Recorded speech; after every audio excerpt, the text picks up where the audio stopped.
Бүгін Радиоэлектроника және байланыс әскери-инженерлік институты мен Astana IT University'нің арасында екі тарапты меморандумға қол қойылды.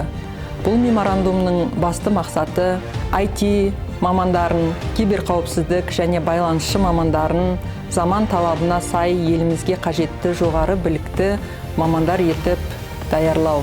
Сондай-ақ бірлескен гранттық қаржыландыру, бағдарламалық мақсатты қаржыландыру конкурстарының аясында бірлескен ғылыми жобаларға қатысу. Осы меморандумның аясында екі жоғары оқу орны өз мамандарының біліктілігін арттыру тәжірибесінен алмасады.